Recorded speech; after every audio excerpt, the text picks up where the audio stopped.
Hello everyone. Tonight we kick things off with a question. What do you think of when you hear about the pyramids? Massive stone blocks, golden glow under the desert sun, or godlike kings resting in stone sarcophagi? Forget all that. Because tonight, you're not a pharaoh, not a noble, but an ancient Egyptian farmer. One whose name history didn't bother to record. Before you snuggle into your blanket and drift off, hit that like button. Drop a comment telling us where you're watching from and what time it is where you are. It's awesome to know who's joining us from all corners of the globe. Picture this. You wake up in pitch black darkness, no blaring alarm clock, no Bluetooth speaker blasting your morning playlist. Just the sound of wind whistling through the cracked mud walls of your house. Your nose is filled with the smell of damp earth dust and that sour tang of your own sweat, because bathing is a luxury you don't have time to think about. You're lying on a tattered mat, hard as stone. Your back aching from yesterday's hunched over work in the fields. Your feet are swollen, toes cracked and caked with dried mud. Welcome to 2500 BCE, my friend. This isn't a Hollywood blockbuster. No Leonardo DiCaprio playing Pharaoh. This is your life, a forgotten farmer. Someone the world owes a thank you for those sky-piercing pyramids. You crawl out of bed, your stomach growling like a beast. Hungry.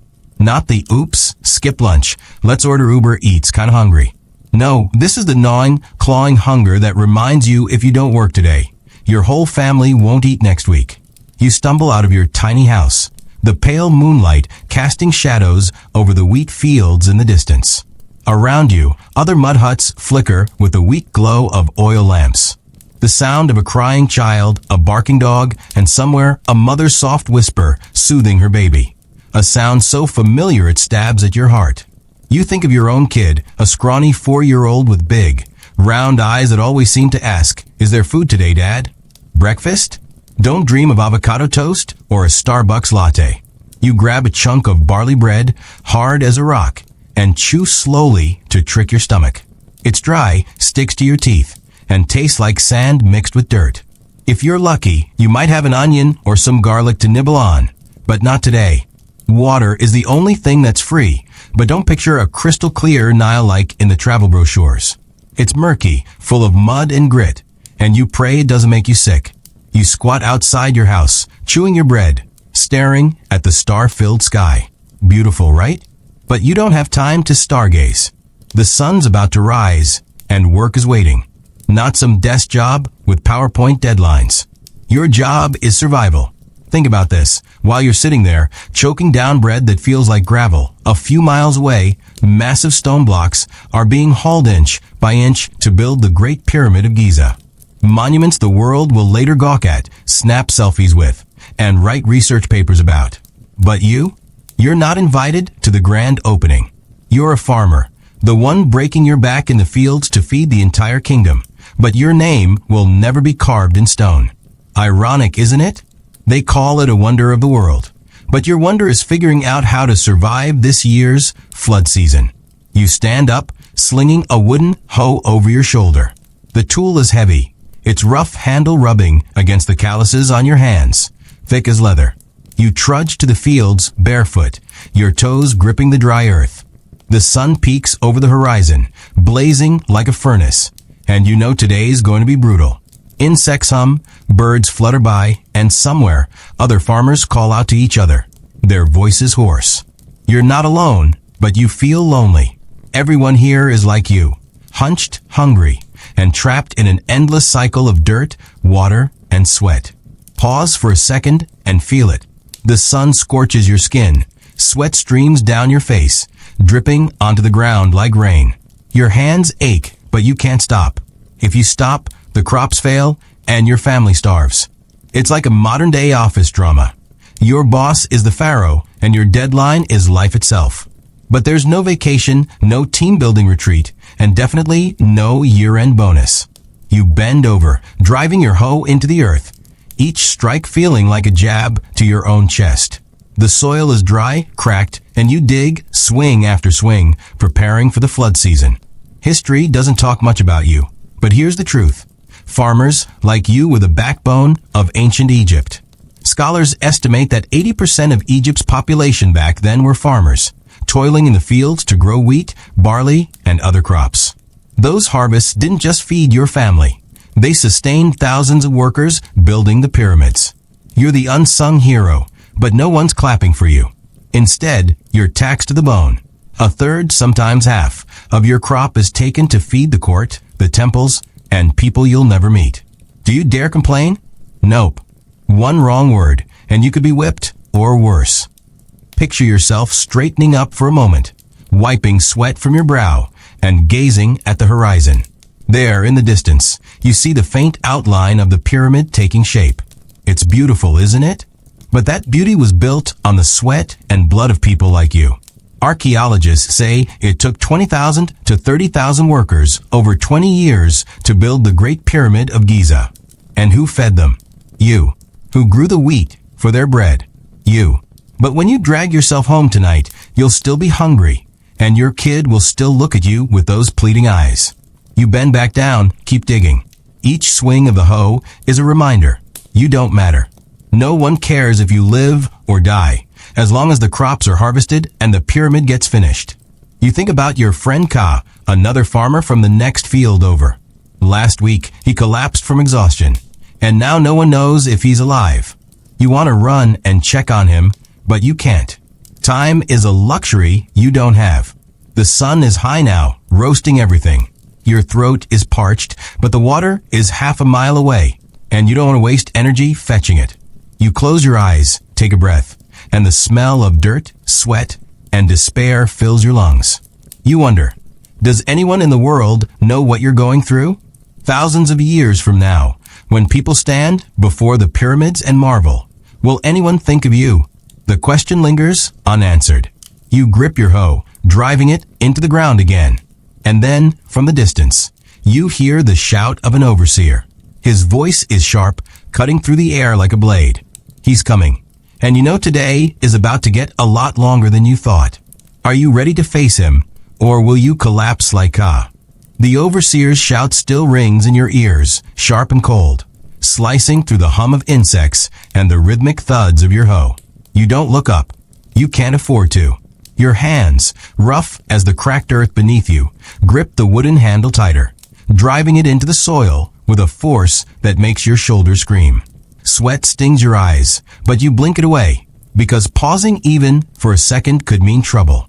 The sun is a merciless god now, high in the sky, turning the air into a furnace that bakes your skin until it feels like it might crack like the ground you're breaking. Welcome back to your life, farmer. No coffee breaks, no scrolling through your phone to escape. Just you, the dirt, and the ever-looming shadow of survival. You hear his footsteps before you see him. Heavy, deliberate, crunching against the dry earth. The overseer, a man named Tahotep, isn't like the bosses you might imagine from some corporate drama, with their passive-aggressive emails and fake smiles. No, Tahotep is a storm in human form. His voice a whip. His presence a reminder that you're less than the dust under his sandals. You steal a glance, just a flicker of your eyes.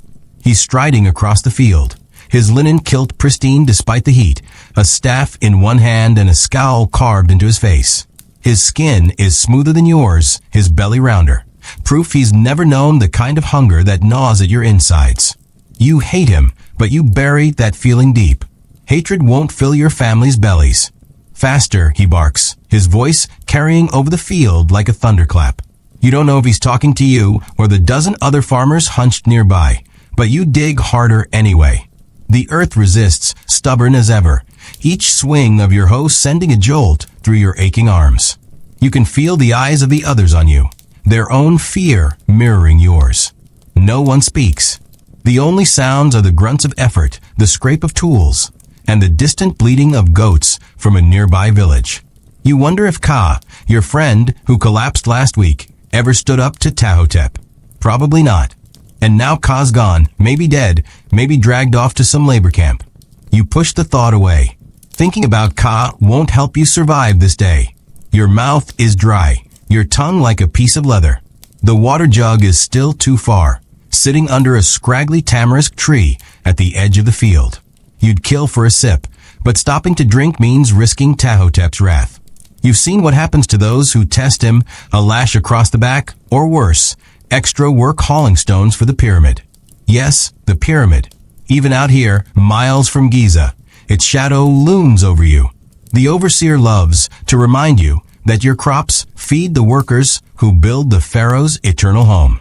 You're part of something greater, he says, his words dripping with false pride. Greater? You'd laugh if you weren't so tired. The only thing great about your life is the size of the tax collector's greed. Let's talk about that tax for a second. You're not just farming to feed your wife and kid. You're farming for the entire kingdom. Historical records, pieced together from ancient papyrus, show that farmers like you were taxed up to 50% of their harvest. Half your wheat, half your barley, gone before you even see it. It's carted off to granaries controlled by the pharaoh's men, stored for the priests, the nobles, and the thousands of laborers dragging stones across the desert. You get what's left, if you're lucky. And luck isn't something you've had much of lately. Last year's flood was weak, the Nile barely spilling over its banks, leaving your fields parched and your yield pitiful. This year, you're praying for a better flood, but the gods don't seem to care about your prayers. You swing your hoe again, the motion automatic now, like breathing. The soil gives way reluctantly, revealing darker, damper earth beneath. That's a good sign. It means the flood might come soon, bringing life to these dead fields. But it also means more work, digging irrigation channels, repairing embankments, and praying the water doesn't sweep away what little you have. You think about your wife, Merit, back at home. She's probably kneading dough or weaving flax, her hands as calloused as yours. She's tougher than you in some ways. Last night, when your son cried from hunger, she didn't cry with him. She just held him close and whispered stories about the gods until he fell asleep. You wish you had her strength, but all you have is this hoe and a body that's starting to betray you. A shadow falls over you, and your heart lurches. Tahotep is standing right there, so close you can smell the sesame oil he rubs into his skin, a luxury you'll never know. You keep your eyes down, focusing on the dirt. You, he says, his voice low but heavy with menace. This field looks like a child's work. Do you want your family to starve? You want to scream that you're already starving, that your son's ribs are sharper than the blade of your hoe, but you bite your tongue. Instead, you mumble, "No, my lord," and dig faster. He lingers, his staff tapping the ground, each tap like a countdown to your doom. Finally, he moves on, barking at someone else. You exhale, your chest tight with relief, but the fear lingers like a bad smell. You're not just fighting the earth or the overseer. You're fighting time. The season is shifting, and if the flood doesn't come soon, your crops won't grow, and the tax collectors won't care about your excuses. You think about the stories you've heard, farmers who couldn't pay their taxes, their land taken, their families sold into servitude. You've seen it happen. There was old Neb from the next village who lost everything 2 years ago. One day he was working his fields, the next he was gone, his wife and daughters carted off to work in some noble's household. You don't know where Neb is now. Dead, probably. The thought makes your stomach twist, not just from hunger, but from dread. You glance at the other farmers nearby. There's Sennet, a wiry woman with a scar across her cheek from a long-ago accident. She's faster than you, her home moving like it's part of her body. She catches your eye and gives a quick nod, a silent keep going. You nod back, grateful for the small gesture. Sennet's been farming longer than you, and she survived things you can't imagine, floods, famines, even a raid by bandits years ago.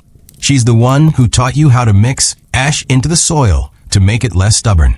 You owe her, but there's no time for gratitude now. You both know Tahotep could turn on either of you at any moment. The sun climbs higher, and the heat is unbearable now, pressing down like a physical weight. Your head throbs, your vision blurs at the edges, but you keep moving. You have to. You think about the pyramid again, not with awe, but with resentment. Archaeologists say it took millions of limestone blocks, each weighing tons, to build that thing. And every block was placed by someone who ate bread made from your wheat. You're not just feeding your family. You're feeding an empire's ambition. But what do you get? A sore back, a hungry kid, and an overseer who'd rather see underscore you underscore dead underscore than underscore disappointed. You pause just for a heartbeat to wipe the sweat from your face. Your hand comes away gritty, a mix of dirt and salt. You look at it, your palm lined with cracks like the fields around you. This is your life, etched into your skin. You think about the kids today, the ones watching this video, maybe sipping energy drinks or stressing over Wi-Fi speed. They'd crumble out here, wouldn't they? No filters, no hashtags, just the raw, ugly grind of survival. You almost envy them, but then you remember, at least you know what you're fighting for. Your family, your home, your next meal. A shout breaks your thoughts. Not Tahotep this time, but another farmer, a young guy named Joser, barely 16. He's dropped his hoe, clutching his hand, blood seeping between his fingers. A careless swing, probably, the blade nicking his palm. You wince, knowing that wound will fester if he's not careful. Infections out here are a death sentence. You want to help, but Tahotep is already storming over, his staff raised. Clumsy fool, he roars, and you turn away, focusing on your own work. You can't afford to get involved. Not now. Not ever. The day drags on, each hour blending into the next. Your body moves on instinct, but your mind wanders. You think about the gods, Osiris, who's supposed to bring life to the fields, and Anubis, who waits for those who don't make it. You wonder if they're watching you now, or if they're too busy with the pharaoh's prayers. You think about Merit, about your son, about Ka. You think about the pyramid, rising higher every day, a monument to someone else's glory. And you wonder, not for the first time, if this is all your life will ever be. As the sun begins to dip, casting long shadows across the field, you hear a new sound, distant, but growing louder. Voices, not from the farmers, but from a group approaching the field. You squint, your tired eyes struggling to make out the figures. They're not overseers. They're carrying baskets, their silhouettes sharp against the orange sky. Tax collectors, maybe? Or something worse. Your heart sinks. Whatever they want, it's not good news for you. What do you do when the world keeps piling on, and all you've got is a worn-out hoe and a body that's ready to break? The voices grow louder, a low hum that cuts through the fading heat of the afternoon. You pause, just for a heartbeat, your hoe still buried in the earth, and squint toward the horizon. The figures are closer now, their baskets swaying as they march across the field. Your stomach twists, not from hunger this time, but from dread. You've seen groups like this before, tax collectors, temple scribes, or worse, recruiters for the pyramid's labor crews. Whoever they are, they're not here to make your day easier. You wipe the sweat from your brow, your hand leaving a streak of dirt across your face, and glance at Senate. Her eyes meet yours, sharp and wary, but she doesn't stop working. Neither do you.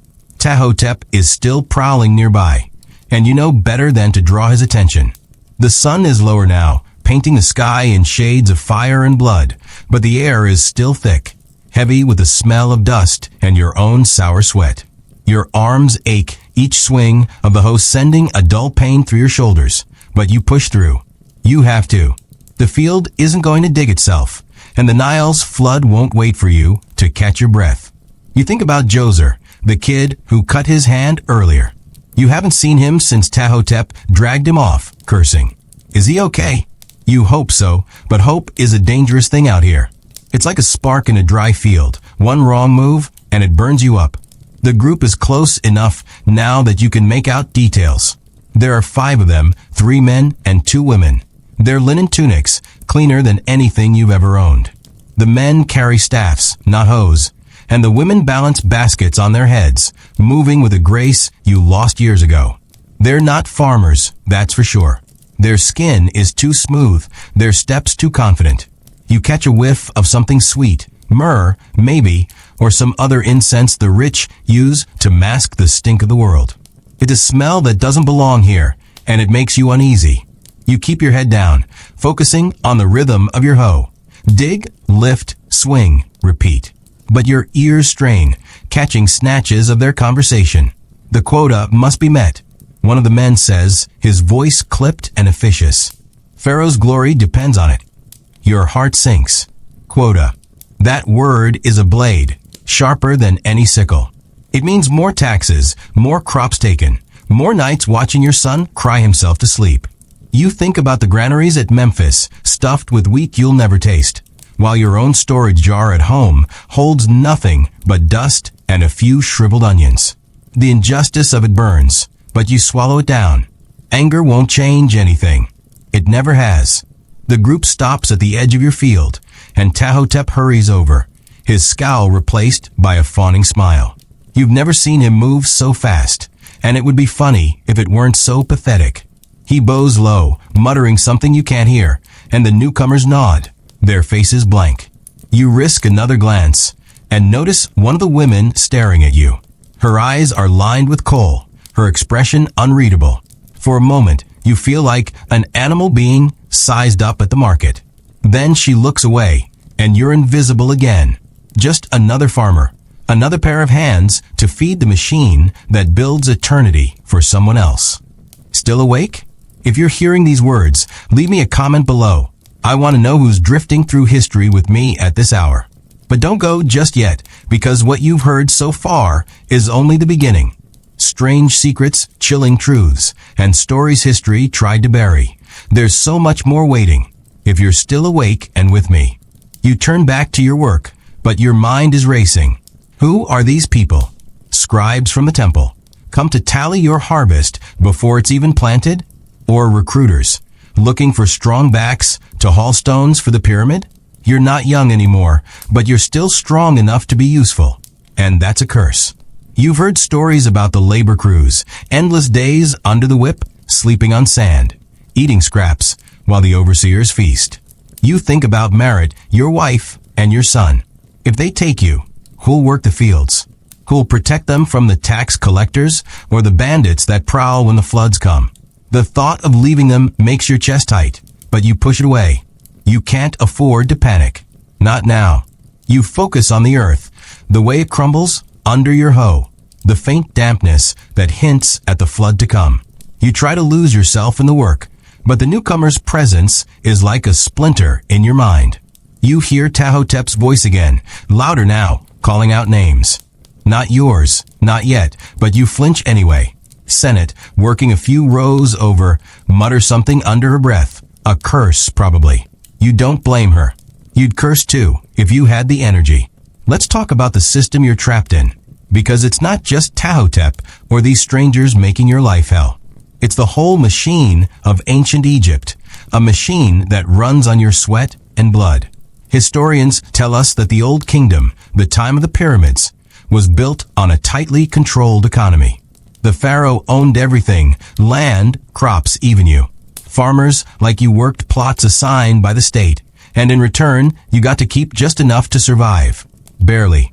The rest went to the temples, the nobles, and the massive workforce building monuments to the gods and the king. The Great Pyramid alone required millions of tons of stone, and every block was supported by the grain you grew. You're not just a farmer. You're the foundation of a civilization that doesn't even know your name. You swing your hoe harder, as if you could dig your way out of this life. The earth fights back, clinging to your blade, and you feel a sharp pain in your hand. A blister, raw and oozing, has split open. You grit your teeth and keep going. Pain is just another part of the day, like hunger or fear. You think about the kids watching this video, curled up in their beds, maybe complaining about a bad Wi-Fi signal or a late pizza delivery. They'd last 5 minutes out here before begging for their old life back. But you don't have a choice. This is your reality, and it's not going away. The newcomers are moving now, walking along the edge of the field, their baskets still balanced perfectly. You catch another snippet of their conversation. The flood is late, yields will suffer. Your blood runs cold. A late flood means a weak harvest, and a weak harvest means starvation. You've lived through lean years before, but this feels different. The air is heavy with omens, the way the birds have been quieter lately, the way the Nile seems sluggish, like it's holding its breath. You're not superstitious, not really, but you can't shake the feeling that something bad is coming. Tahotep is back to his usual self now, barking orders as the newcomers watch. He points at a farmer named Ankh, a quiet man with a limp from an old injury. Ankh freezes, his hoe hovering mid-swing. and you see the fear in his eyes. One of the men with a staff steps forward, saying something about service to the pharaoh. You don't hear the rest, but you don't need to. They're taking him. Ankh drops his hoe, his shoulders slumping, and follows them without a word. You want to shout, to do something, but you don't. You can't. You have Merit and your son to think about. You turn back to your work, your heart pounding, and pray they don't call your name next. The field feels emptier now, even though only one man is gone. Senate catches your eye again, and this time there's no nod, just a grim set to her jaw. She's thinking what you're thinking. It could have been any of us. You wonder where they're taking Ankh. To the quarries, maybe to cut limestone under the desert sun, or to Giza, to drag sleds loaded with stone until his body gives out. You've heard the labor crews get fed better than farmers, bread, beer, even some meat, but it's a trap. The work breaks you, and when you're too weak to go on, they toss you aside like a worn-out tool. The sun is sinking lower, the sky a deep purple now, but the day isn't over. You still have hours of work left, and Tahotep shows no sign of letting up. Your blister is bleeding now, staining the handle of your hoe, but you don't stop. You can't. You think about Merit again, picturing her face, the way her eyes crinkle when she smiles. You think about your son, his small hands clutching your tunic, asking for a story. Those are the things that keep you going, the things that make this endless grind bearable. But for how long? How many more days can you do this before you break, like Ka, like Ankh, like so many others? The newcomers are leaving now, their baskets lighter, their steps brisk. You don't know what they took, names, promises, or something worse. But you feel the weight of their visit settling over the field like dust. Tahotep is shouting again, his voice harsher than before, as if he's trying to prove his worth to the strangers. You dig faster, your body screaming in protest, and try to focus on the task at hand. The flood is coming, you tell yourself. The crops will grow. Your family will eat. But deep down, you know those are just words, fragile as the reeds by the river. As the last light fades, you hear a new sound. Not voices this time, but a low, distant rumble. You freeze, your hoe still in the air, and look toward the Nile. The other farmers do the same, their faces tense. Is it the flood, finally breaking through? Or something else, something that will make this day, this life, even harder? You tighten your grip on the hoe, your heart racing, and wonder how much more you can take before the world grinds you into nothing. The rumble grows louder, a deep, throaty growl that vibrates through the soles of your bare feet. You stand frozen, your hoe hovering above the earth, your eyes locked on the dark ribbon of the Nile in the distance. The other farmers are still too, their silhouettes stark against the purpling sky, each face a mask of hope and fear. Is this it?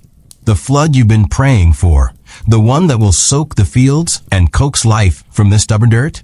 Or is it something else, something that will sweep away what little you have left? Your heart hammers, each beat a reminder of how fragile your world is. You tighten your grip on the hoe, though it's slick with blood from your torn blister, and wait.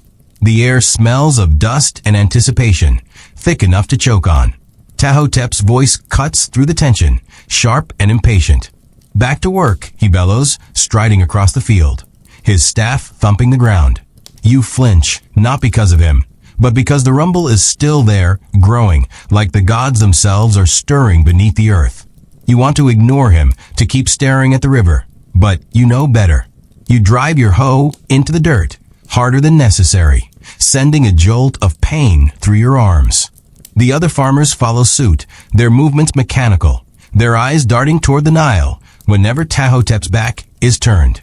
Senate, a few rows over, mutters something you can't hear, but the set of her shoulders tells you she's as nervous as you are. The rumble fades, then surges again, like a beast catching its breath. You steal another glance at the river, and now you see it, a faint shimmer, a ripple catching the last light of the day. The Nile is moving, swelling, its surface no longer sluggish, but alive. Your chest tightens with a mix of relief and dread. The flood is coming. It's what you've been working for, what you've been breaking your body for. But it's also a gamble. Too little water, and your crops will wither. Too much, and your fields, your home, your life could be washed away. You think about last year's weak flood, how it left your harvest so thin you had to ration bread until your son's cheeks hollowed out. You can't go through that again. Not for Merritt. Not for him. You keep working, digging channels to guide the water when it comes. The earth is softer here, closer to the river, but it's still a fight, each swing of your hoe pulling at the raw skin of your hands. The pain is a constant now, a dull hum that blends with the ache in your back, the burn in your lungs. You're tired. So tired you can feel it in your bones, like they're turning to dust inside you. You think about the kids watching this, maybe sprawled on their couches, scrolling through their phones, complaining about a long day at school or a bad shift at work. They'd call this torture, wouldn't they? But for you, it's just another day, another hour, another swing of the hoe. You don't get to clock out. You don't get to go home and binge a show to forget. Your life is the show, and there's no happy ending waiting. The flood's rumble is unmistakable now, a steady roar that drowns out Tahotep's shouting. You can see the water clearly, a dark, churning mass spilling over the banks, creeping toward the fields. It's not a gentle flow, not yet. It's wild, carrying mud and debris, tearing at the embankments you've spent weeks building. You drop your hoe and run, not toward the water, but to the low mud walls you've piled up to protect your plot. Sennett's there too, her hands moving fast, packing dirt to reinforce the barrier. Hurry, she snaps, her voice hoarse but urgent. You don't need to be told twice. You scoop handfuls of earth, your fingers sinking into the cool, damp soil, and slap it onto the wall. The smell of wet mud fills your nose, sharp and alive, a stark contrast to the dry dust you've been breathing all day. Other farmers are doing the same, their shouts blending with the roar of the water. You catch a glimpse of a woman named Iset, her tunic soaked as she drags a basket of dirt to her own embankment. Her husband died last year, crushed under a stone at the quarry, and now she's alone, fighting for her 2 daughters. You admire her, but you don't have time to think about it. The water is closer, lapping at the edges of the field, testing your defenses. You work faster, your hands a blur, your heart pounding. If the embankment fails, your crops are gone. Your family is gone. Everything you bled for is gone. Let's talk about the Nile, because it's not just a river. It's your god, your jailer, your lifeline. Historians say the Nile's annual flood was the heartbeat of ancient Egypt, turning barren desert into fertile land. Without it, there'd be no crops, no food, no pyramids. But it was never predictable. Some years, the flood was a blessing, soaking the fields just right. Other years, it was a monster, drowning villages, or a miser, barely wetting the soil. You've seen both. You've seen families swept away, their screams swallowed by the current. You've seen fields left dry, cracked, useless. And every year, you roll the dice, praying the gods favor you. But the gods, like the pharaoh, don't seem to care about farmers. The water is in the field now, a shallow stream snaking through the channels you've dug. You step back, panting, and watch as it spreads, dark and glistening under the twilight. It's not a flood yet, not the full force, but it's a start. You should feel relief, but all you feel is exhaustion. Your hands are caked with mud, your tunic clinging to your skin, heavy with sweat and water. Sennett slumps beside you, wiping her face with a muddy hand, leaving streaks across her scar. We'll see, she says, her voice flat. She doesn't trust the river any more than you do. Tahotep is gone now, probably off to report to his masters about the flood. Good riddance. But his absence doesn't mean freedom. The work isn't done. You need to check the channels, make sure the water flows evenly, and repair any breaches in the embankments. You pick up your hoe again, your hands screaming in protest, and wade into the field. The water is cool against your ankles, a small mercy, but it's also treacherous, hiding roots and stones that could trip you. You move slowly, testing each step, your eyes scanning the dark surface for signs of trouble. You think about Merritt, about how she'll react when you tell her the flood has started. She'll smile, maybe, but it'll be a tired smile, the kind that hides worry. She's been through too many floods to believe in miracles. You think about your son, how he'll want to run out and splash in the water, not understanding that this isn't a game. You want to protect him from that truth for as long as you can, but he's growing up fast, too fast. Soon, he'll be out here with you, breaking his back for a pharaoh who'll never know his name. The sky is dark now, the stars sharp and cold. The field is alive with the sound of water, gurgling, splashing, carving its path through the earth. You hear the other farmers, their voices low, exhausted, but determined. You're all in this together, but you're also alone, each fighting for your own small patch of dirt. You think about Ankh, taken by the recruiters earlier.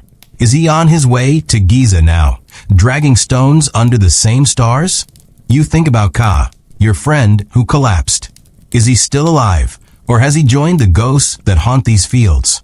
You don't know, and not knowing is worse than any answer. You keep working, guiding the water, reinforcing the channels. Your body is moving on instinct now, but your mind is elsewhere. You think about the pyramid, how it's growing taller every day, fed by your crops, your labor, your life. Archaeologists say it took 20 years and thousands of workers to build the Great Pyramid. But they don't talk about the farmers who made it possible. They don't talk about you, about the nights you go to bed hungry so your son can eat, about the blisters that never heal, about the fear that never leaves. You're invisible, a shadow in the shadow of a monument. The water is deeper now, up to your shins, and you're shivering despite the lingering heat. You're almost done, just a few more channels to check, but your body is giving out. Your legs wobble, your vision blurs, and for a moment you think you might collapse, right here in the mud. You lean on your hoe, breathing hard, and look up at the sky. The stars are beautiful, but they're cruel too, watching you suffer without a flicker of pity. You wonder if the gods are up there, laughing at you, or if they've forgotten you entirely. A shout pulls you back to reality. It's Senate, calling from the other side of the field. Look, she says, pointing toward the river. You turn, your heart lurching, and see it, a new surge of water, darker, faster, crashing over the banks. It's not a trickle anymore. It's a flood, a real one, and it's coming straight for you. You have seconds to react, to save your field, your crops, your future. But as you grab your hoe and run toward the embankment, you can't shake the feeling that this is only the beginning. How much more can the Nile take from you before there's nothing left? Still awake? If you're hearing these words, leave me a comment below. I want to know who's drifting through history with me at this hour. But don't go just yet, because what you've heard so far is only the beginning.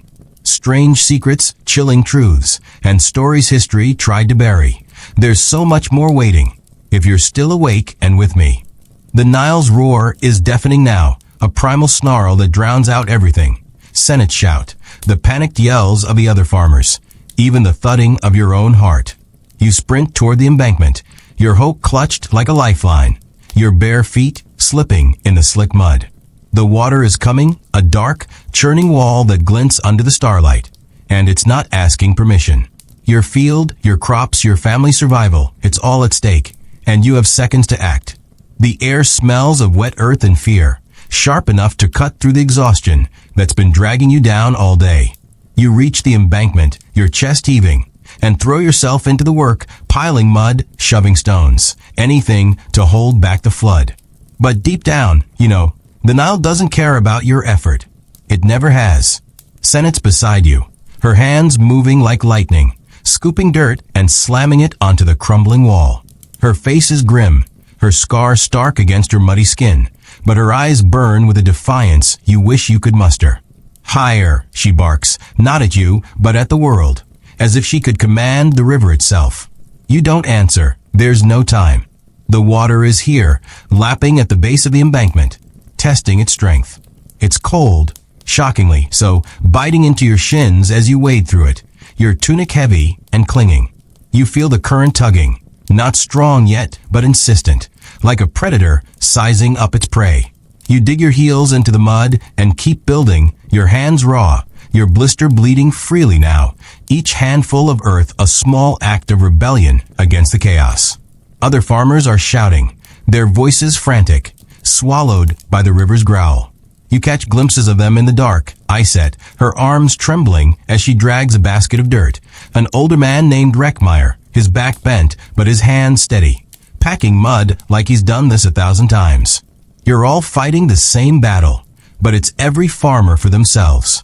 If your embankment fails, no one's coming to save you. You think about Merritt, back at home, probably awake now, listening to the distant roar and wondering if you'll make it through the night. You think about your son, curled up on his mat, dreaming of food you can't give him. Those thoughts are fuel, pushing you past the pain, past the fear, past the voice in your head that whispers you're fighting a losing battle. The embankment holds for now, but the water is relentless, clawing at the mud, searching for weaknesses. You can feel it eroding beneath you, the earth softening, giving way inch by inch. You grab a stone, heavy and rough, and jam it into the wall, your fingers scraping against its jagged edges. Blood mixes with mud, but you don't care. You can't afford to. Sennett's shouting something, but the words are lost in the noise. You glance at her, and she points upstream, her face tight with alarm.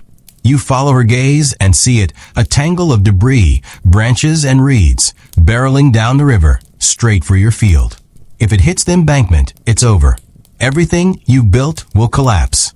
You don't think. You run, splashing through the rising water, your legs burning with the effort. The debris is closer now, a dark mass tumbling in the current, and you have to stop it. You reach the edge of the field, where the water is deeper, up to your thighs, and plant yourself in its path. The cold shocks your body, but you brace yourself, raising your hoe like a spear. The debris hits, and the impact jars your arms, nearly knocking you off your feet. You grit your teeth, leaning into it, pushing with everything you have. The wood of your hoe creaks, the current pulls, but you hold firm. Sennett's there now, grabbing a branch, yanking it free.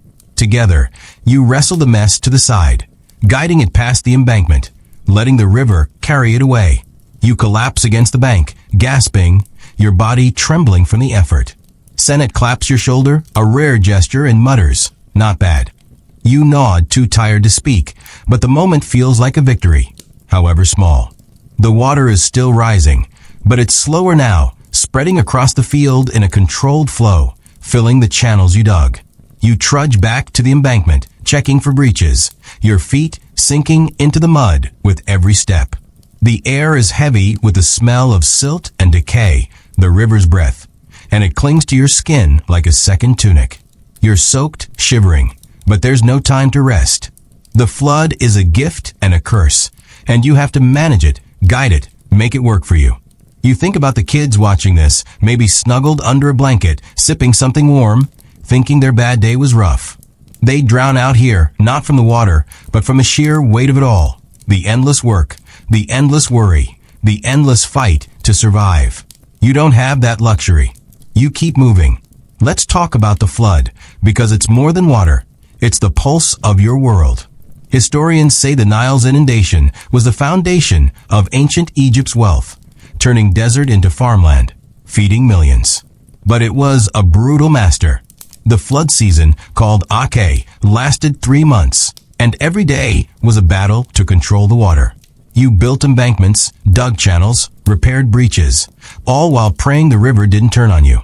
A good flood meant a good harvest, enough to feed your family and pay the pharaohs' taxes. A bad flood meant hunger, debt, or worse. You've seen villages wiped out, families lost, fields turned to swamps. You've seen farmers like you, broken by a river that gives life and takes it without mercy. The stars are brighter now, the sky a deep velvet, but they offer no comfort. You work by their light, checking the channels, clearing debris, making sure the water flows evenly. Your body is screaming, your back, your hands, your legs, but you ignore it. You have to. You think about Merritt, how she'll be waiting when you drag yourself home, her eyes searching yours for good news. You want to give her that, but you're not sure you can. The flood is here, but it's too early to celebrate. You've seen floods start strong and fizzle out, leaving the fields half-soaked and useless. You've seen them rage too long, drowning crops before they can grow. You're walking a knife's edge, and one misstep could cut you to pieces. You hear a cry from the other side of the field, sharp and desperate. It's Iset, her voice cracking as she calls for help. You hesitate, your instincts torn between self-preservation and the unspoken bond that ties you to these people. You glance at Senate, and she's already moving, splashing through the water toward Iset's plot. You follow, your hoe in hand, your heart heavy.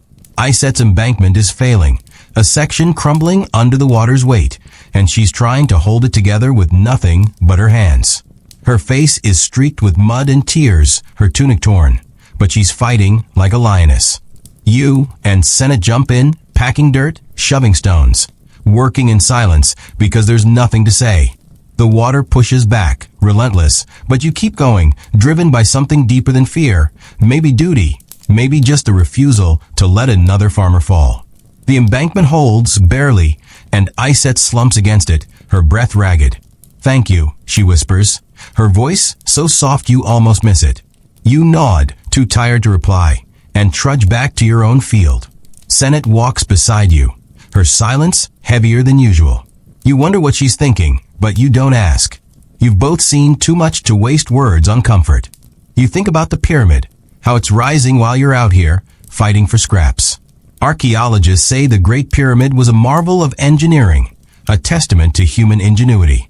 But they don't talk about the farmers who paid for it, not with gold, but with their lives. You're the fuel for that marvel, and no one will ever know. The night drags on, the water still flowing, the work still endless. Your body is a machine, now, moving without thought, driven by necessity. You check the channels, clear more debris, reinforce the embankment. The stars wheel overhead, cold and distant, and you wonder if the gods are watching, if they care. You think about Osiris, the god of rebirth, who's supposed to bless the flood. You think about Anubis, waiting for those who don't make it. You think about your son, his small voice asking for a story. Those thoughts keep you going, but they also hurt, because they remind you of everything you could lose.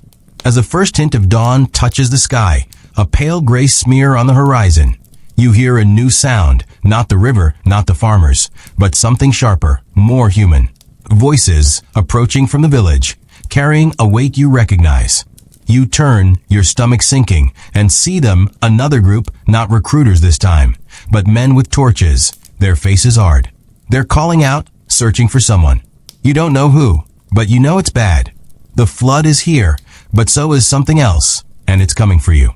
What do you do when the river and the world both want to break you, and all you've got is a hoe and a heart that's already cracked? The torches flicker like angry stars, their light cutting through the pre-dawn gloom as the men's voices grow louder, urgent, calling a name you can't quite make out.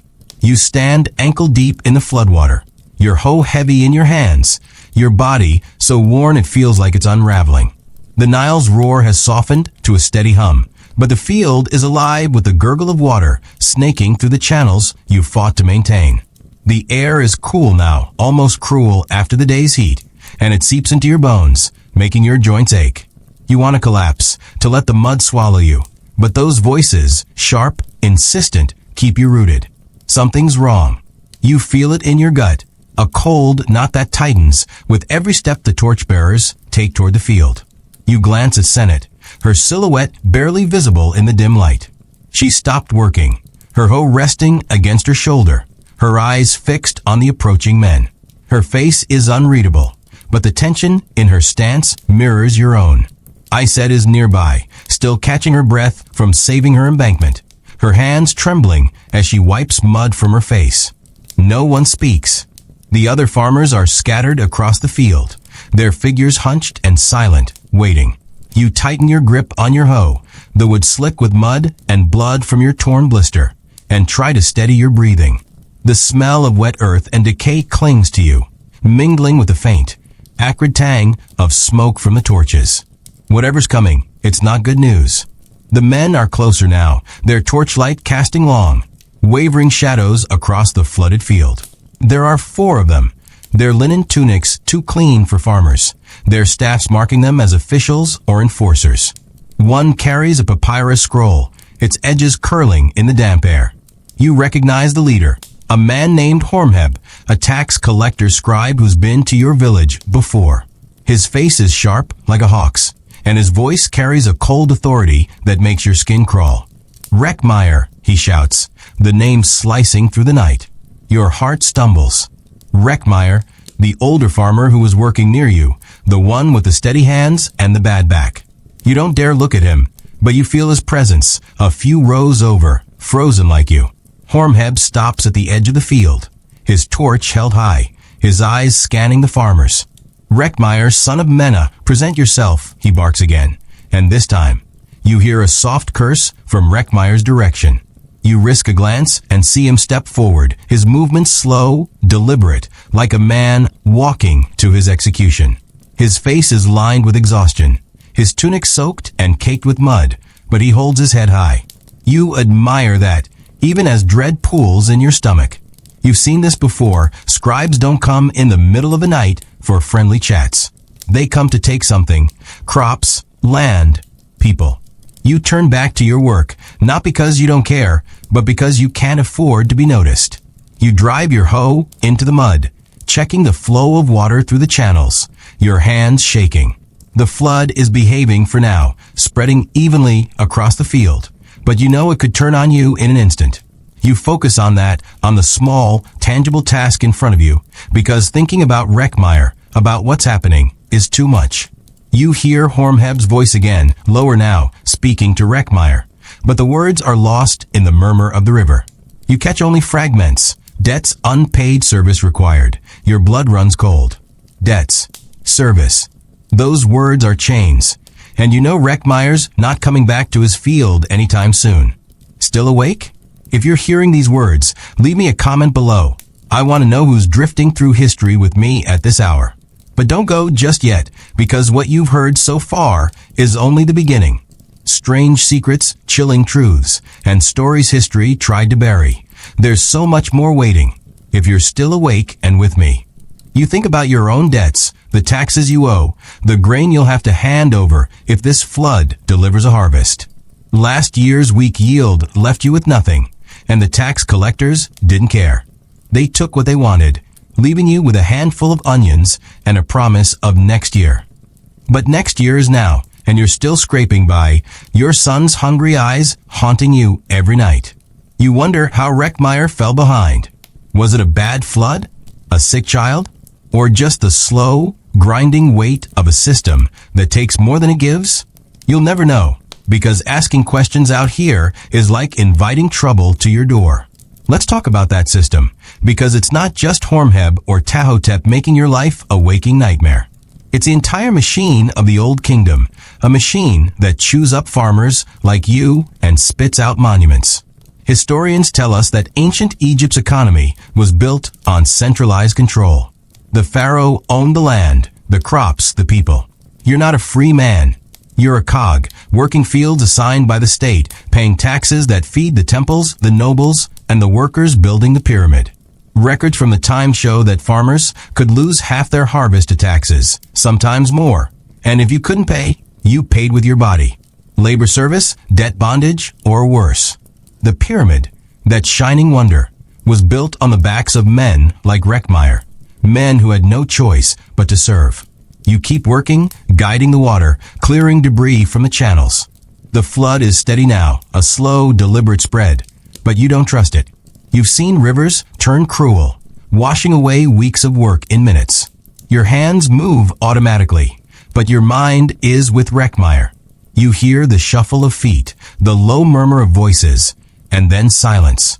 You risk another glance and see the torchlight moving away, Hormheb and his men leading Reckmeyer toward the village.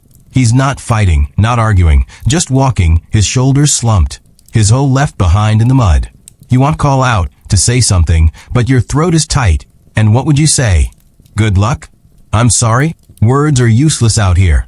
Sennett's back at work, her movements sharp, angry. You catch her eye, and for a moment, you see the same helplessness you feel, but she buries it fast. Keep moving, she mutters, not unkindly, and you nod. You have to. The field won't wait, and neither will Tahotep when he returns.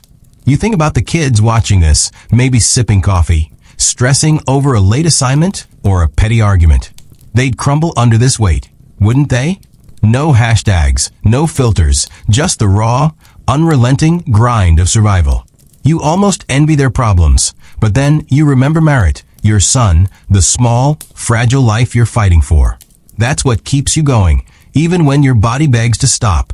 The sky is lightening now, a faint gray creeping over the horizon, but the stars still burn cold.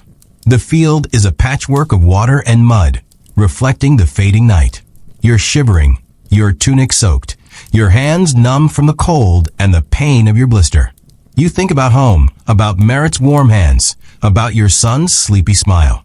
You want to be there, but the work isn't done. You need to check the embankments again, make sure the water's flowing right, clear any new debris. You're so tired you can barely see straight, but stopping is an option.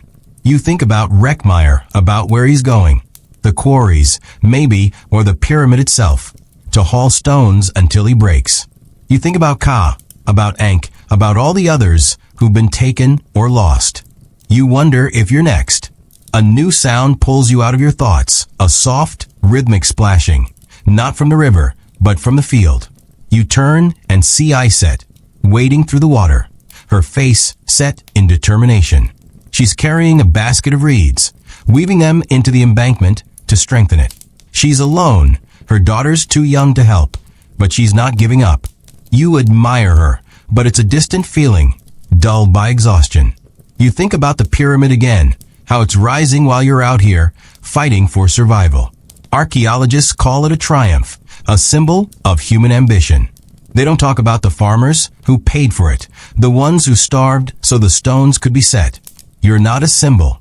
You're just a man trying to keep your family alive. The dawn is breaking now, the sky a pale gold, but it brings no warmth. The field is quiet, the other farmers working in silence, their faces drawn. You hear a distant shout, not from the village, but from the river, and your heart lurches. Another surge of water, maybe, or something worse. You grab your hoe, your body protesting every movement, and wade back into the field. The water is deeper now, up to your knees, and it's cold, biting into your skin. You check the channels, clear a clump of reeds, and pray the flood holds steady. You think about Merit, about your son, about the life you're trying to protect. You think about the gods, about Osiris and his promise of rebirth, and wonder if he's listening. As the sun peaks over the horizon, you hear another sound, closer this time, a low, anguished cry. You turn and see Senet, her hoe dropped, her hands covering her face. She's not working, not moving, just standing there, her shoulders shaking. You've never seen her like this, and it scares you more than the flood, more than Hormheb's torches. You want to go to her, to ask what's wrong, but something stops you. The field, the water, the work, it's all waiting, and you can't afford to stop.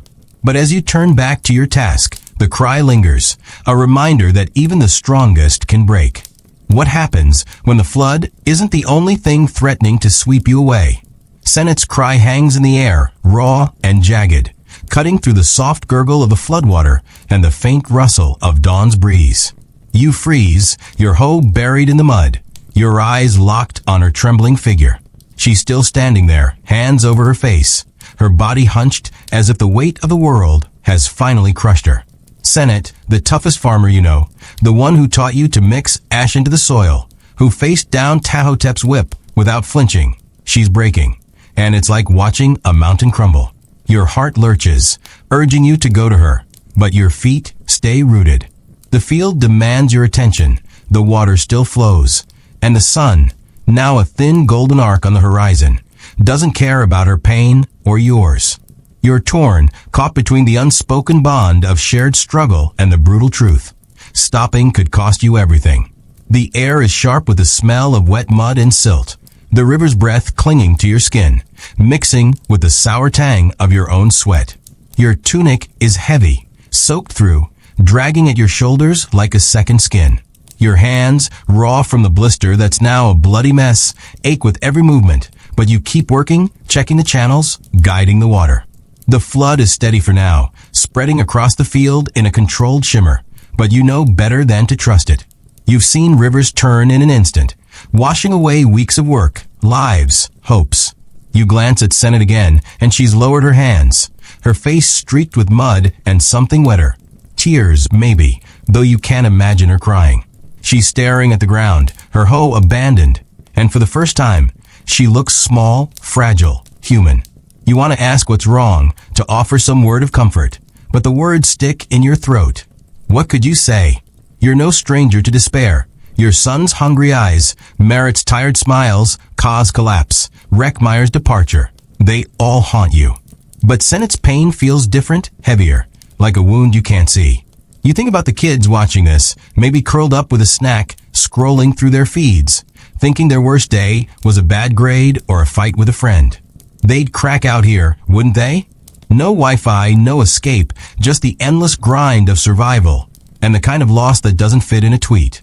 You're not sure you're much stronger than them. Not today. A shout from the river snaps you back. It's Iset, her voice high and urgent, calling for help again.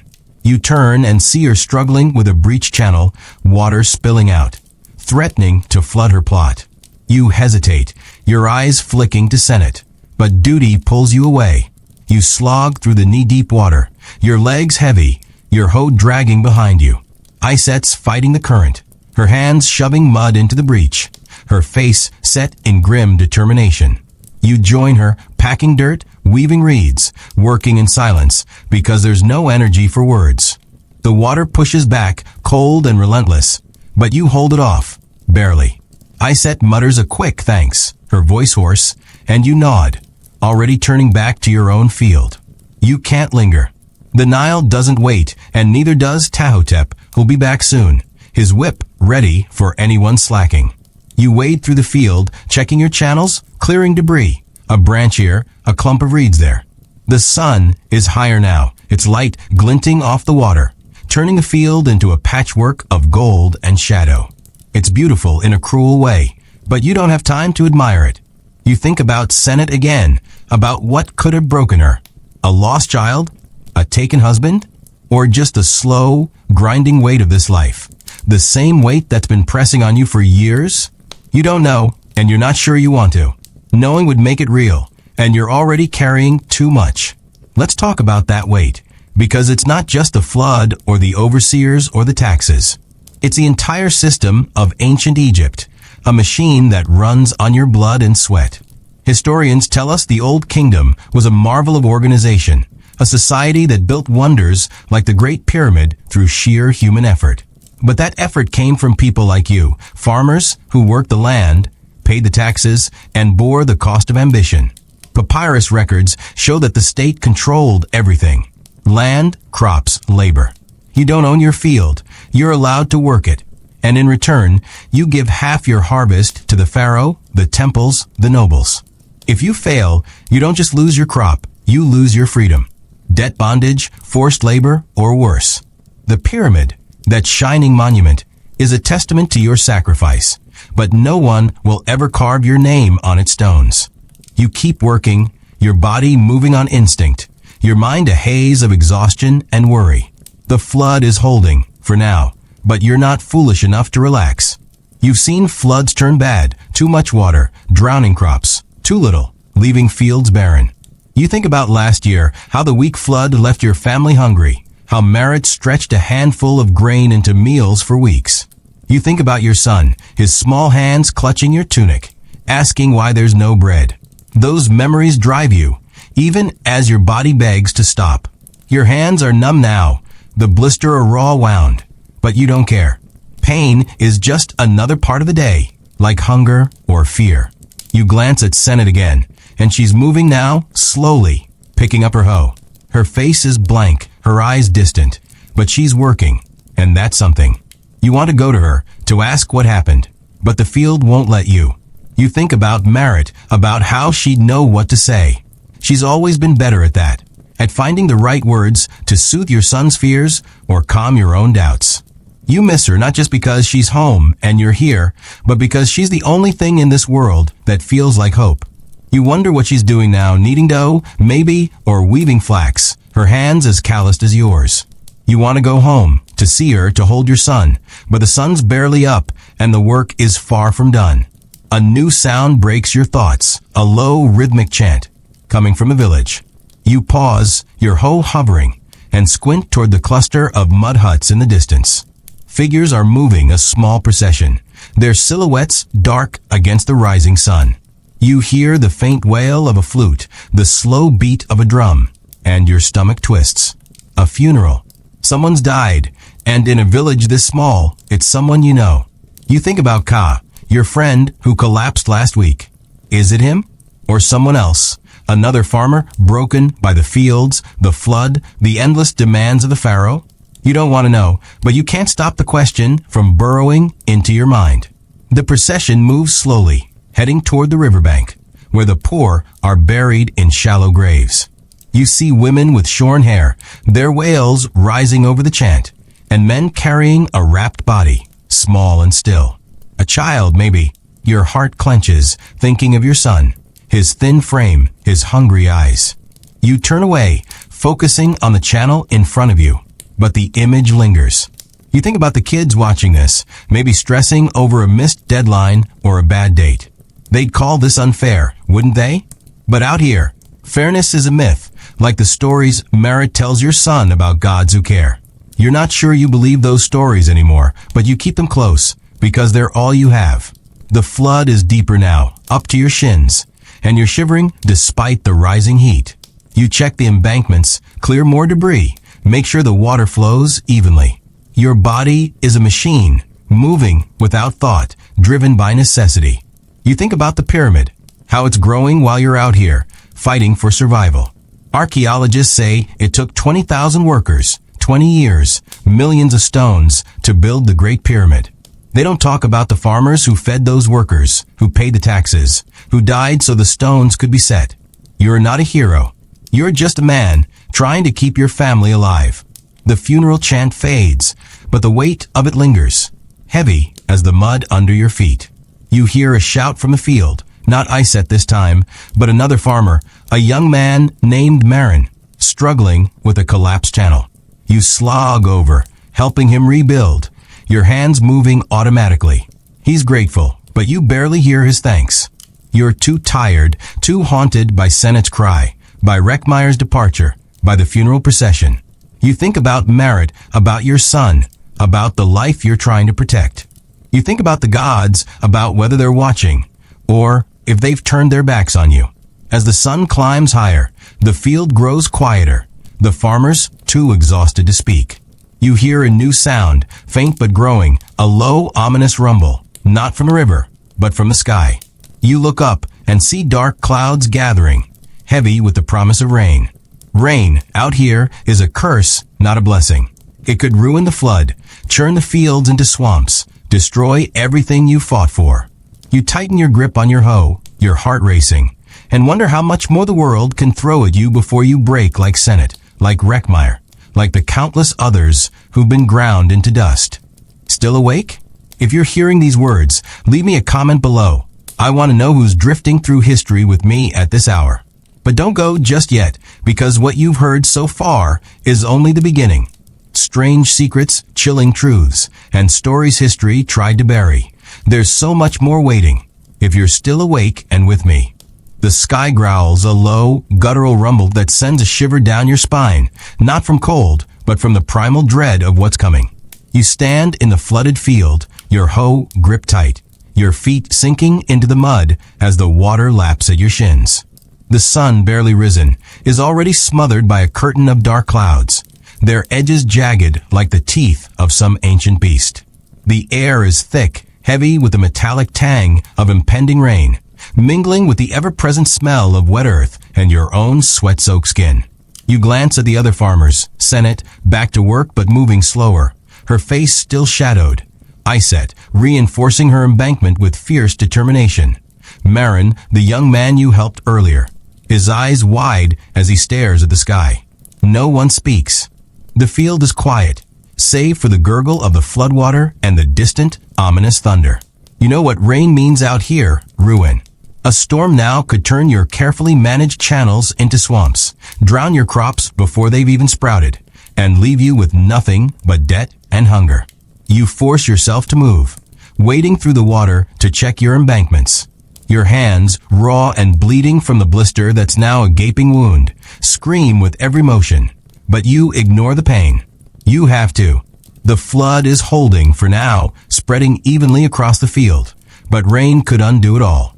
You pack more mud onto the low walls, your fingers sinking into the cool, slick earth, and weave in reeds to strengthen them. The work is automatic. Your body, a machine driven by necessity. But your mind is racing. You think about Merritt, waiting at home, probably hearing the same thunder. Her hands paused over her weaving as she wonders if you'll come back with good news. You think about your son, his small voice asking for food you might not have. You think about Sennett's cry, Reckmeyer's departure, the funeral procession at dawn. The world is closing in, and you're not sure how much more you can take.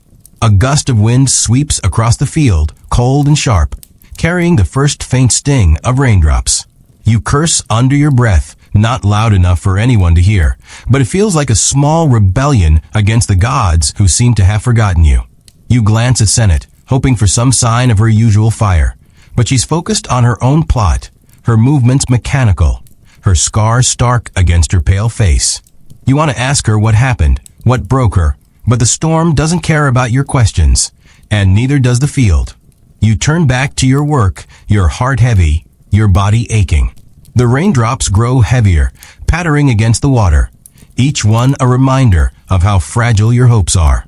Let's talk about the weather, because out here, it's not just a backdrop, it's a tyrant. Historians tell us that ancient Egypt's agriculture depended on the Nile's flood, but rain was a wild card, often a curse. A storm during the inundation season could disrupt the delicate balance of water and soil, turning fields into quagmires or washing away embankments. You've seen it happen. Villages flooded, crops lost, families left with nothing but debt to the pharaohs' granaries. The Old Kingdom's economy was built on predictability, on the Nile's rhythm, but the sky had its own plans. And when it turned against you, it didn't care that you'd worked yourself to the bone, that your son was hungry, that your name would never be carved on the pyramid you're helping to build. You keep working, reinforcing the embankments, clearing debris from the channels.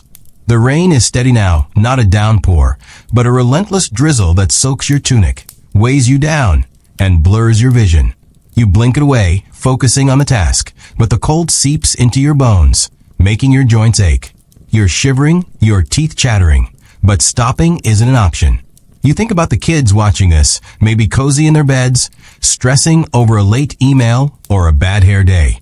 They'd call this torture, wouldn't they? No coffee runs, no Netflix to escape into, just you, the mud, and a storm that wants to take everything. You don't have their luxuries, but you have something they don't. A reason to keep going. Merritt, your son. The small, stubborn hope that this flood, this harvest, will be enough. A shout pulls you out of your thoughts. It's Marin, his voice high with panic, pointing at a section of his embankment that's starting to crumble. You slog over, the water now up to your knees, and help him rebuild, shoving mud and stones into the breach. The rain makes it harder, turning the earth to sludge, slipping through your fingers. Marin's young, barely 16, and you see the fear in his eyes, the kind you used to feel before this life hardened you. It'll hold, you mutter, not sure if you believe it, but he nods, grateful for the lie. You work together in silence, the rain drumming against your backs, until the embankment is stable. He mumbles a thanks, and you nod, already turning back to your own plot. You can't afford to linger, not with the storm growing. The thunder rolls again, closer now, a deep boom that shakes the ground. You glance at the sky, and a flash of lightning splits the clouds, illuminating the field for a heartbeat. You see the farmers, their faces drawn, their bodies hunched against the rain. You see Sennett still working, but slower, like she's carrying a weight no one can see. You see Iset, her hands moving fast, her daughter's survival depending on her. You see the pyramid in your mind, rising far away, fed by your crops, your labor, your pain. Archaeologists will call it a wonder, a triumph of human will, but they won't talk about the farmers who drowned in their fields, who broke under the strain, who were forgotten while the stones were set. You wade through the field, checking your channels, clearing more debris. The rain is heavier now, the drops stinging your skin, and the water is rising, threatening to overflow the embankments. You work faster, your hands a blur, your heart pounding. You think about Merit, about how she'll be waiting when you drag yourself home, her eyes searching yours for hope. You want to give her that, but the storm is making it hard to believe in anything. You think about your son, how he'll want to hear a story when you get back, how you'll have to smile and pretend everything's fine. You think about Senate, about what could have broken her, and wonder if you're next. A new sound cuts through the rain, a sharp, desperate cry, not from the field, but from the village. You pause, your hoe hovering, and squint through the downpour. Figures are moving near the huts, their shapes blurred by the rain, but you can hear the panic in their voices. Someone's shouting a name over and over, and it's not Reckmeyer's. You strain to listen, your heart sinking as you catch it. Tuya. Your breath catches. Tuya, Iset's youngest daughter, barely 5, the one who follows her mother to the field sometimes. Her laughter, the only bright thing in this endless grind. You look at Iset, and she's frozen, her hoe dropped, her face pale as she stares toward the village. You don't think. You drop your hoe and run, splashing through the water, the rain blinding you. Iset's already moving, her legs churning, her voice breaking as she calls Tuya's name. You follow, your heart pounding, your mind racing with images of Tuya lost in the flood, swept away by the river, or worse. The village is close, but the rain makes it feel like miles, each step a fight against the mud and the current. You hear Senate behind you, her boots slapping the water, and Marin too, all of you drawn by the same instinct. The shouts grow louder, and you see a small crowd near the riverbank, their figures hunched against the storm. You reach them, gasping, and see a woman holding a soaked bundle, a child, limp and still. Iset screams, a sound that cuts deeper than the thunder, and pushes through the crowd. You follow, your chest tight, and see it's not Tuya. It's another child, a boy, maybe 7, his face pale, his eyes closed. You don't know his name, but you've seen him playing near the huts, chasing goats.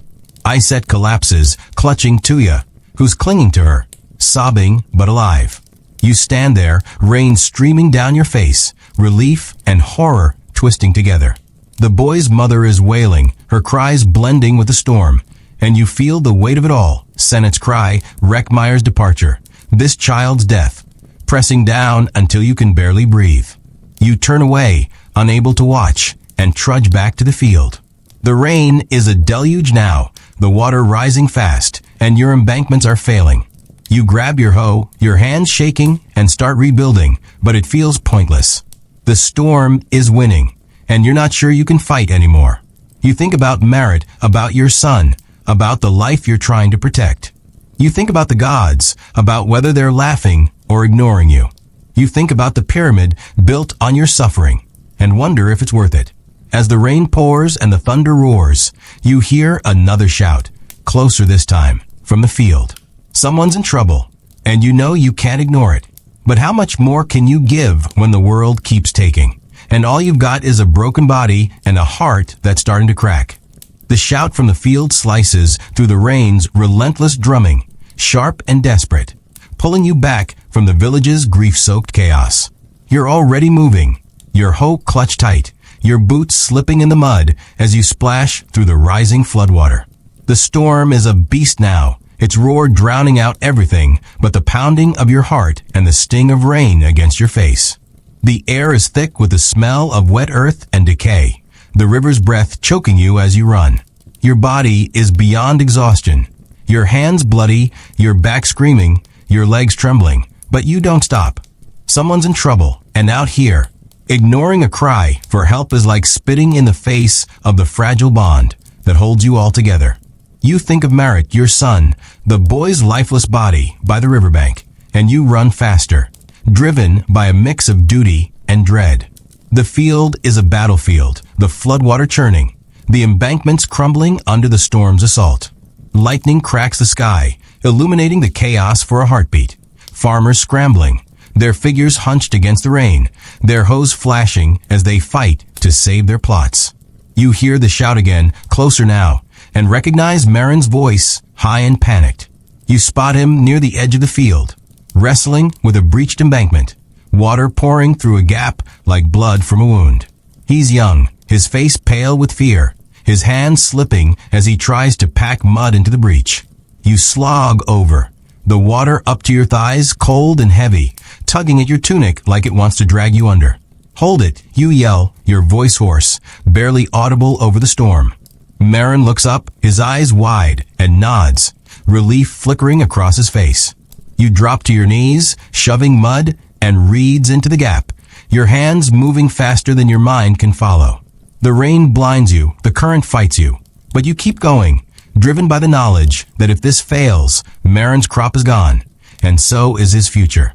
You think of Iset clutching to you, of Sennett's broken cry, of Reckmeyer's slumped shoulders as he was led away. You can't let another farmer fall, not if you can help it.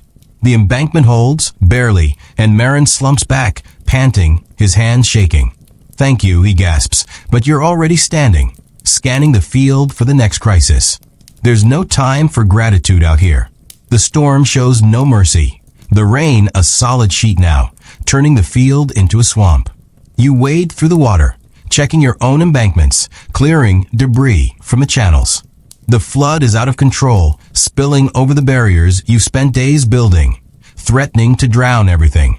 You work like a man possessed, your body screaming, your vision blurring from rain and exhaustion. You think about the kids watching this, maybe lounging on a couch, stressed about a missed deadline or a bad date. They'd crumble in this storm, wouldn't they? No filters, no escape, just the raw, brutal fight to survive.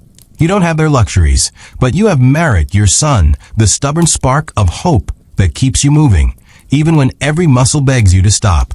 Let's talk about hope, because out here, it's both a lifeline and a curse. Historians tell us that ancient Egypt's farmers were the backbone of a civilization that built wonders like the Great Pyramid. You worked the land, fed the workers, paid the taxes that fueled the pharaoh's ambition. But hope was a dangerous thing. A good flood could mean a bountiful harvest, enough to feed your family and keep the tax collectors at bay. A bad flood or a storm like this could mean starvation, debt, or worse. Papyrus records show that farmers who couldn't pay their taxes faced harsh penalties: land seizure, forced labor, or even slavery.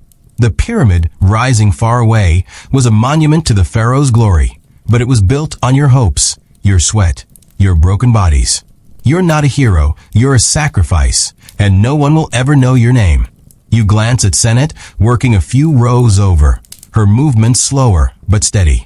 She's fighting, despite whatever broke her earlier, and you draw strength from that. You think of Iset, back in the village now, holding to you tight, safe for the moment. You think of Merritt, waiting at home, her hands still, her heart heavy with worry. You want to go to her, to collapse in her arms and forget the storm, the field, the pyramid. But you can't. The water is rising, the embankments are failing, and Tahotep will be back soon, his whip ready for anyone who falters.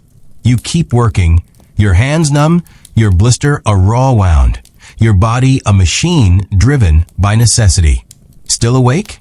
If you're hearing these words, leave me a comment below. I want to know who's drifting through history with me at this hour. But don't go just yet, because what you've heard so far is only the beginning. Strange secrets, chilling truths, and stories history tried to bury. There's so much more waiting, if you're still awake and with me. A new shout breaks through the storm, not Marin this time, but an older farmer named Kansu, his voice cracking with desperation. You turn and see him struggling with a collapsed channel, water spilling out, flooding his plot. You slog over, the rain blinding you, the mud sucking at your feet. Kansu's face is lined with years of toil, his eyes hollow, but he's fighting, his home moving like it's part of him. You join him, packing mud, weaving reeds, working in silence, because words are a luxury you don't have. The channel holds for now, and Kansu nods, a small gesture that carries the weight of shared survival. You nod back, already moving to the next task, your heart heavy with the knowledge that this is just one battle in a war you might not win. The storm is relentless, the thunder rolling closer, the lightning flashing like a warning from the gods. You think about Osiris, the god of rebirth, who's supposed to bless the flood. You think about Anubis, waiting for those who don't make it. You wonder if they're watching, if they care, or if they're as indifferent as the pharaoh who demands your crops. You think about your son, his small voice asking for a story, and you cling to that image because it's the only thing keeping you upright. You think about the pyramid, how it's growing while you're out here, drowning in your own fields. Archaeologists will marvel at its precision, its scale, but they won't talk about the farmers who paid for it, the ones who fought storms and starvation so the stones could be set. The rain eases slightly, not enough to matter, but enough to let you see the field more clearly. It's a mess, channels overflowing, embankments crumbling, farmers struggling to hold it together. You see Senate, her home moving faster now, her face set in grim determination. You see Kansu checking his channels, his hands steady despite his age. You see Marin, young and scared, but still fighting. You're all in this together, but you're also alone, each guarding your own small patch of dirt, your own fragile hope. You think about Marit, about how she'll be waiting when you drag yourself home, her eyes searching yours for something to hold on to. You want to give her that, but the storm is making it hard to believe in anything. A new sound cuts through the rain, a low, ominous groan, not from the sky, but from the river. You freeze, your hoe hovering, and turn toward the Nile. The water is darker now, churning with a force you haven't seen before, carrying debris, branches, reeds, even stones. You squint through the rain and see it, a surge, a new wave of floodwater, bigger than the last, barreling down the river toward your field. Your heart lurches, your mind racing with images of your embankments collapsing, your crops drowning, your family starving. You shout to the others, your voice raw, barely audible over the storm, but they're already moving, grabbing hose, running to the embankments. You reach your own plot, your hands moving before your mind can catch up, piling mud, shoving stones, weaving reeds.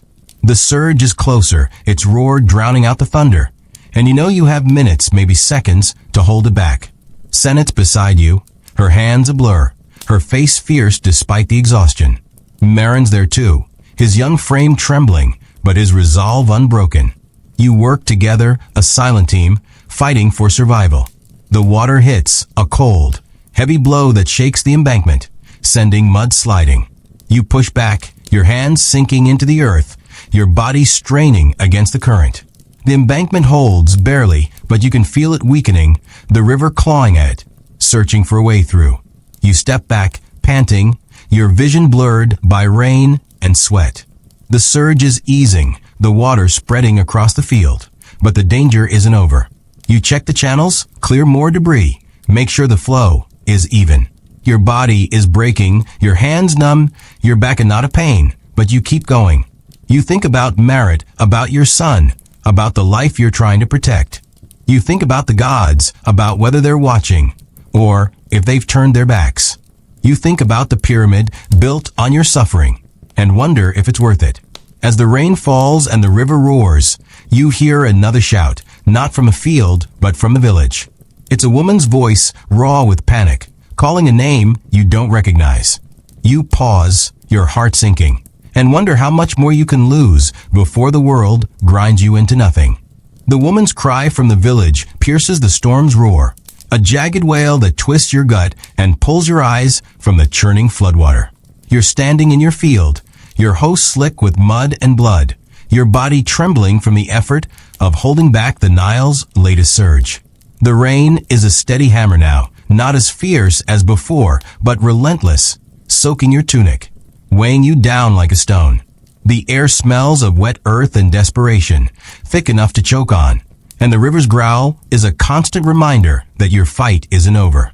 You want to ignore the cry, to focus on the embankments, the channels, the fragile hope of a harvest, but that voice, raw, broken, won't let you. It's not Marit's, not Iset's, but it's someone you know, someone whose pain you've shared in this endless grind. You hesitate, your heart torn between the field and the village, but the cry comes again, sharper. And you know you can't stay still. You glance at Sennet, her face grim as she reinforces her embankment, her hands moving with a stubborn resolve that's returned since her collapse. She doesn't look up, but you feel her awareness, her silent acknowledgement of the trouble brewing. Marin's nearby, his young face pale but determined, still checking his channels after you saved his plot. The other farmers are scattered across the field, their figures blurred by rain and dawn's gray light, each fighting their own battle against the flood. You shout to Senate, your voice hoarse, "I'm going." She nods, a quick jerk of her head, and you drop your hoe, splashing through the knee-deep water toward the village. The mud sucks at your feet, the rain stings your eyes, but you push forward, driven by the same instinct that made you help Marin, I said Kansu. Out here, you're all bound by survival, and ignoring a cry is like betraying your own. The village is a cluster of mud huts, their walls glistening in the rain, their roofs sagging under the storm's weight. You hear the cry again, closer now, coming from the riverbank where the funeral procession passed at dawn. Your stomach twists, thinking of the boy's lifeless body, of Tuya's narrow escape, of all the losses that have piled up like stones on your chest. You reach the bank and see a small crowd, their faces drawn, their tunics soaked. A woman named Nefrit is at the center, her hair plastered to her face, her hands clutching a man's arm. Her husband, Ammonius, a farmer who works a plot near yours. He's slumped against her, his face gray, his breathing shallow. You push through, your heart pounding, and kneel beside them. What happened, you ask, your voice barely audible over the rain. Nefrit's eyes are wild, her voice breaking. He fell in the field, hit his head. She gestures toward the river, where the water is still churning, carrying debris. You piece it together. Ammonius must have slipped while working, maybe knocked out by a stone or a branch. You've seen it happen. Men lost to the river's wrath, their bodies broken by the work you all share. You check Ammonius' pulse, your fingers trembling, and feel a faint beat. He's alive, but barely. You shout for help, and two men step forward, lifting him, carrying him toward a hut. Nefrit follows, sobbing, and you stand there, rain streaming down your face, feeling useless. You want to do more, but the field is calling. The flood is waiting, and you can't afford to linger. You trudge back to the field, your boots heavy with mud, your mind heavy with Ammonius' fate. The rain is lighter now, a steady drizzle, but the water is still rising, testing your embankments, threatening to undo everything. You grab your hoe, your hands numb, your blister a raw wound, and start working again, checking channels, clearing debris. The field is quieter, the farmers too exhausted to shout, their movement slow but relentless. You see Senate, her home moving like it's part of her, her face set in a mask of determination. You see Marin, young but holding his own, his hand steadier now. You see Kansu, his back bent, but his resolve unbroken. You're all fighting the same war, but you're alone, each guarding your own patch of dirt, your own fragile hope. Let's talk about loss, because it's not just the flood or the storm that's breaking you. It's the constant erosion of everything you hold dear.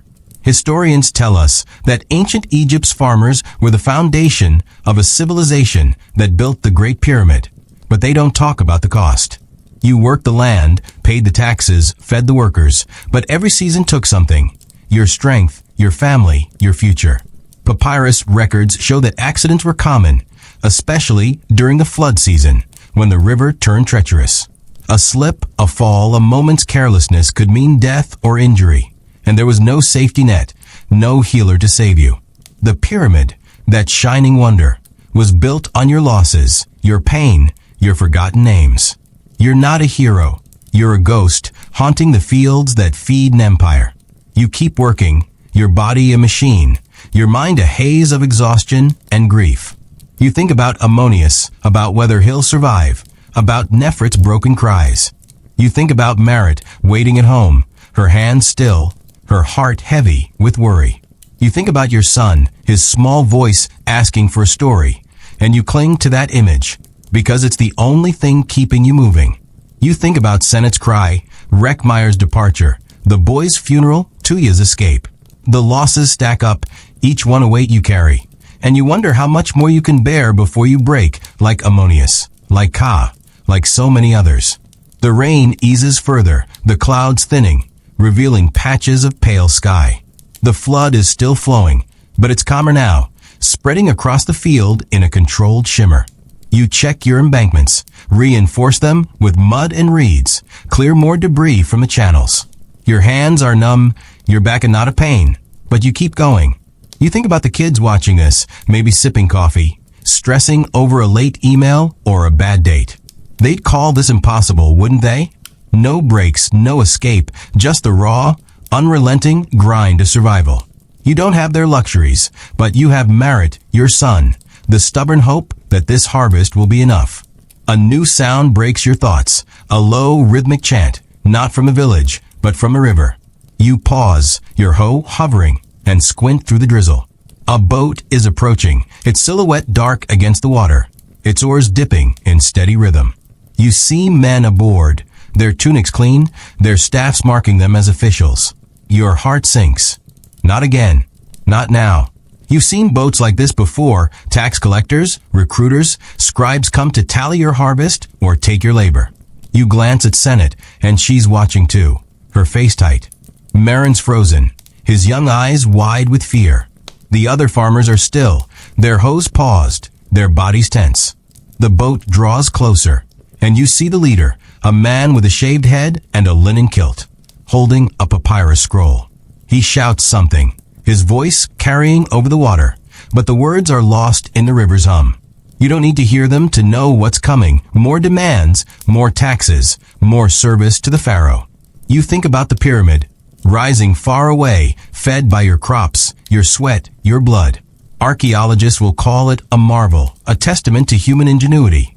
But they won't talk about the farmers who drowned in their fields, who broke under the strain, who were erased while the stones were set. You're not a symbol. You're a man trying to keep your family alive. The boat reaches the bank, and the men disembark, their sandals sinking into the mud. The leader steps forward, his scroll held high, his eyes scanning the field. Farmers of this village, he calls, his voice sharp, authoritative. The pharaoh's work requires your strength.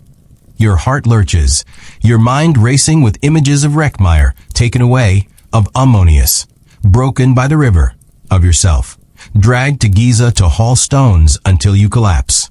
You tighten your grip on your hoe, your body trembling, and glance at Senate.